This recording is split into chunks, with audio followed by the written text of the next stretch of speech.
Okay, so we talk a lot about general well-being, but today let's really zero in on men's mental health. Yeah, It's a really important area, often kind of overlooked. definitely. Stays in the shadows. Yeah. Exactly. And if you're listening wanting to quickly get the main points, this should be useful. Our goal here is to pull out the key insights from our sources on how we can actually encourage men's mental well-being. And it's pretty clear right from the start, isn't it? Yep. Society. Well, it piles on the pressure. Oh yeah. Be strong, don't show emotion, be the rock, the provider. Mm-hmm. That whole package. It really sets the stage for why this needs a closer look. So these expectations, how early do they start impacting things? Well, it's striking how early, really, many men, they learn pretty quickly, maybe not even explicitly, that showing vulnerability, that's seen as weakness. Right. And that creates this huge barrier, when it comes to even admitting you're struggling, let alone dealing with it. So not wanting to seem weak prevents them from seeking help. Precisely. Yeah. I mean, one study we looked at highlighted that men are just way less likely than women to go to therapy, often because they feel they have to be self-reliant, handle it themselves. Right. Okay, let's unpack this a bit. If you're always told just handle it, what happens when things really start building up? Yeah, the pressure cooker analogy is good. The sources point to some pretty serious outcomes, don't they? They do.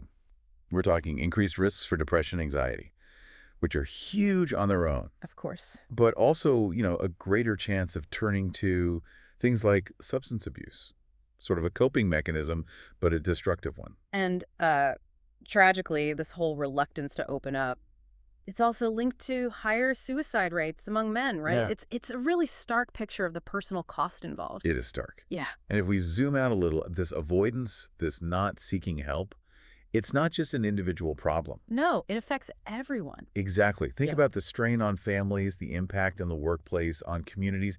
It ripples outwards. It's not happening in a vacuum. Which brings us, I think, to the core idea here. Getting men to break that silence, encouraging them to talk openly, seek support. It's not just like a nice thing to do. It seems fundamental for a healthier society overall, for everyone. Absolutely. It's about creating environment spaces where they feel safe enough to actually, let down that guard, that constant need to seem strong. So how do we build those spaces? What did the sources say about that? A key theme was the power of affirmation, of support. Okay. There was this one phrase reminded that vulnerability is a strength, not a weakness. When men hear that, internalize that, Yeah, the effect can be really profound. that's a powerful reframe. It completely reframes their idea of what strength even means. It's not about never struggling. It's about how you handle it, right? Yeah, yeah. And this is where it gets really interesting, I think. When we actively support men, validate what they're going through, the impact isn't just temporary relief. No, it goes deeper. The material suggests this encouragement actually empowers real healing and growth, emotionally, mentally, even in relationships. It's like giving permission to be, well, fully human, Hmm. with all the messy bits included. Right. Not just the stoic ideal. Exactly. And that empowerment, that healing, it has that ripple effect we mentioned. How so? Well, mentally healthier men are just better equipped, aren't they?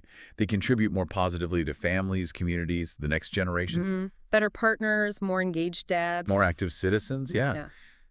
It builds this cycle of well-being that stretches way beyond just the one person. Okay, so boiling it down, the key takeaway seems pretty clear. Yeah. Actively encouraging openness, offering real, genuine support, it's just vital for men's mental health.